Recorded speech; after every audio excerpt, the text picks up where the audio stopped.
안녕하세요. 세포와 영양을 주제로 인사드립니다.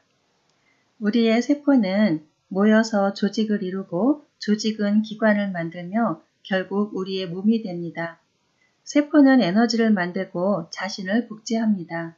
몸 안에는 다채롭고 다양한 세포들이 있으며 서로 협조하여 인체를 위해 활동하고 있는데요. 적으로부터 인체를 지켜주는 면역세포를 비롯해서 운동 능력이 뛰어난 근육세포, 자극을 받고 전달하는 신경세포 등으로 이루어져 있습니다. 인체 안에는 또 하나의 세계가 있는 것처럼 체계적으로 조직화되어 움직이고 있는데요.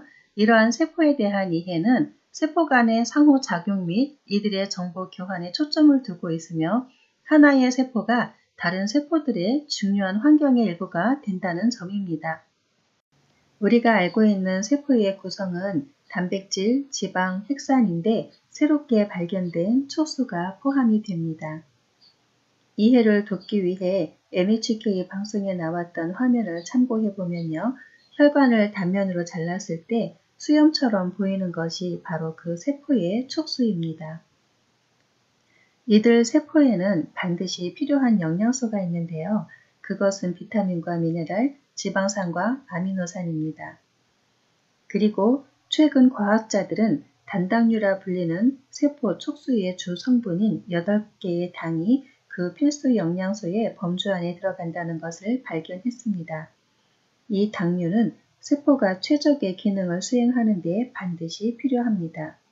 그것은 세포와 세포 사이 혈액 또는 체액 속에 각종 영양소를 인지하고 세포 간의 인지를 통한 생체 정보를 교환하기 때문이며 바이러스나 세균, 독소들로부터 세포를 1차 방어하기 때문입니다. 세포에 필요한 영양을 얻기 위해 먹는 모든 음식은 흡수가 되어야 하는 것이 우선입니다. 내 몸에 흡수가 되기 위해서는 음식의 형태 그대로는 절대적으로 흡수가 될 수 없기 때문에 잘게 쪼개져야 하고 흡수가 되기 좋은 조건으로 바뀌어야 하죠.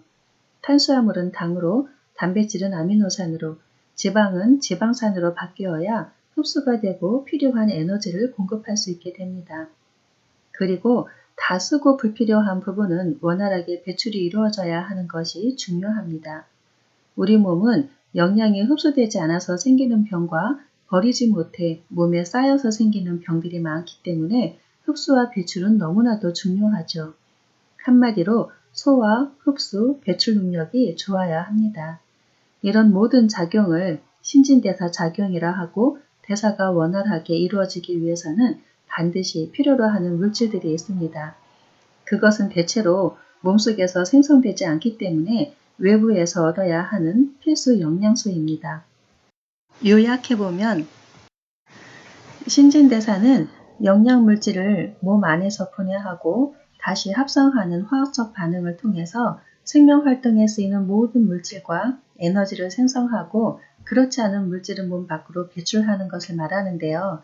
이때 효소가 관여하기 때문에 효소의 존재 여부는 생명활동에 굉장히 중요한 척도가 되기도 합니다.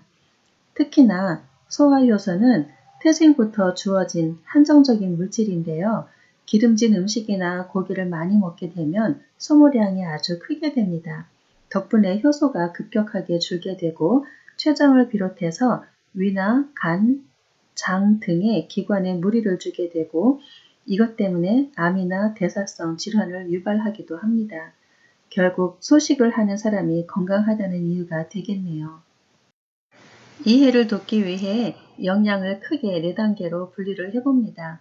탄수화물, 단백질, 지방과 같이 포도당, 아미노산, 지방산으로 쪼개져야 하는 물질을 타는 영양으로 보면 거기에 촉매 역할을 하는 비타민과 미네랄을 태우는 영양으로 보았습니다. 또한 체온과 수분을 조절해주는 물을 조절 영양으로 정화, 배출을 해주는 섬유소를 배출 영양으로 보았는데 이 모두는 우리 몸에 반드시 필요한 필수 영양소입니다. 하나씩 살펴보게 되면 에너지 대사에 쓰이는 물질에는 탄수화물, 단백질, 지방이 있고 우리 몸은 이들을 분해해 에너지를 얻게 됩니다. 우선 탄수화물은 소화기관을 거치면서 포도당으로 분해가 되어 각 세포로 이동을 하고 세포질에서 해당 과정이 이루어지면 산소를 이용해 많은 양의 에너지를 낼 수 있는 분자들을 만들게 됩니다. 우리 몸에 최고의 에너지를 낼 수 있는 에너지원이라고 할 수 있습니다. 단백질은 당이 부족해질 경우에 간에서 단백질을 분해하고 이렇게 분해된 단백질은 포도당 신생 과정을 거쳐 포도당으로 바뀌어서 에너지로 쓰이게 됩니다. 지방은 우리 몸에 포도당이 고갈이 되어야지 에너지로 쓰이게 되는데요. 지방 대사는 산소 효율이 낮아서 지방 분해와 에너지 생성까지 30분 정도의 시간이 걸리기 때문에 운동을 하더라도 지방 분해까지 시간이 걸리며 곧바로 우리 몸의 주요 에너지로 쓰이지는 못합니다. 비타민과 미네랄은 생명의 필수적인 요소로서 굉장히 중요한 역할을 하는데요. 한 가지 예로 봐도 알 수가 있을 것 같습니다. 과거 대항해의 시대에 수많은 선원들이 죽어가던 전염병인 줄 알았던 병이 있었는데 그것은 비타민 C의 부족으로 생겼던 괴혈병이었습니다. 괴혈병은 출혈과 뼈에 변질이 생기며 통증을 느껴가며 죽어가던 병이었는데요. 비타민 C의 부족이라고는 아무도 생각할 수 없었던 그런 병이었습니다. 이처럼 보충이 되면 생명을 살리기도 하고 부족하면 즉시 문제를 야기시키는 아주 중요한 것이 비타민과 미네랄인데 비타민에는 체내에 축적이 되지 않아서 매일 섭취해야 하는 수용성 비타민이 있고 체내 지방 조직이나 간에 축적이 되어서 오랜 기간 저장이 가능한 지용성 비타민이 있습니다. 음식물로부터 에너지를 발생시키는 과정을 조절하고요. 여러 가지 생화학 반응에 촉매 역할을 하는 효소들의 보조 효소로 작용을 해서 물질 대사를 조절해 줍니다. 또 미네랄은 영양소 그 자체로는 생명 활동에 필요한 에너지를 공급하진 않지만 신체 활동과 건강 유지를 위해서는 반드시 필요한 중요한 영양소입니다. 비타민처럼 여러 생화학 반응에 보조 효소로 작용을 하면서 체액의 물질 구성 성분이 되기도 합니다. 혈액과 뼈의 형성에 기여하고 신경계의 기능을 유지시키는 역할도 하는데요. 예를 들어 칼슘은 뼈나 이의 구성 성분으로 근육 운동에도 관여를 하게 되죠. 부족하게 되면 뼈가 휘는 구루병이 생기거나 근육 조절을 할 수가 없게 됩니다. 철과 구리는 적혈구와 관계가 있어서 부족하게 되면 빈혈이 생기게 되는데요. 이처럼 필요한 양은 적지만 부족하게 되면 결핍증에 걸리므로 반드시 적정량을 섭취해야 합니다. 생화학 반응에 보조 효소로 작용을 하고 있는 비타민과 미네랄은 서로 상승작용을 합니다. 비타민 D나 A가 체내에 충분하게 되면 칼슘의 흡수율은 더 높아지게 됩니다. 특히나 비타민 D는 칼슘을 운반해서 뼈에 칼슘을 침착시키는 역할을 하게 되고요. 피 속의 비타민 E의 농도를 적정하게 유지시키려면 반드시 아연이 필요로 하게 됩니다. 비타민 A는 철분의 흡수를 도와서 아연과 함께 작용을 하게 되고 부족하게 되면 지루성 피부가 되거나 각질이 생기기도 합니다. 비타민 C 역시 철의 흡수를 도와서 그 기능을 더욱더 증진시킬 수 있도록 합니다. 따라서 비타민과 미네랄을 함께 섭취하는 것이 좋습니다. 우리 몸의 70%를 차지하고 있는 물은 생명의 근원으로서 모든 대사에 관여를 하게 됩니다. 특히 효소는 인체에서 촉매작용을 하는데 그 촉매작용의 중심에는 물이 있습니다. 물은 순환을 돕는 이동과 수송, 영양 흡수, 저장, 물질 분비, 물질의 배설 등 다양한 일을 합니다. 그리고 우리 몸의 체온을 조절해 줍니다. 섬유소는 영양소로서의 기능은 없으나 생리적으로 중요한 기능을 합니다. 불용성 섬유소는 수분을 보유하여 장내 내용물의 부피를 크게 하여 장벽을 자극하고 장 운동을 촉진시켜 줍니다.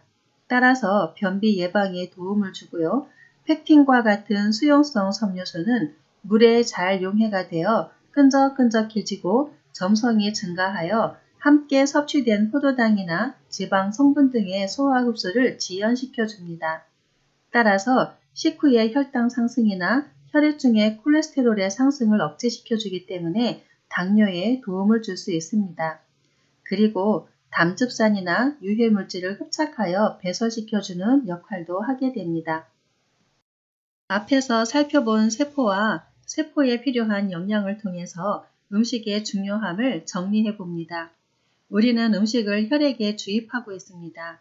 우리의 세포는 먹는 음식이 명령하는 대로 행동을 합니다. 대사물질을 증가시키거나 감소하거나 아예 중단시킬지를 아주 엄중하게 지휘를 합니다. 영양유전학에서는 말합니다. 음식은 유전자의 발현에 더 좋게 하거나 아니면 더 나쁘게 영향을 미칠 수 있고 건강하게 생활한다면 대대로 내려오는 특정 유전자의 발현을 억제시킬 수도 있다고 합니다. 음식은 인체 구성의 기초 성분을 공급함으로써 말 그대로 우리 자신이 됩니다. 우리는 먹는 음식 그 자체입니다.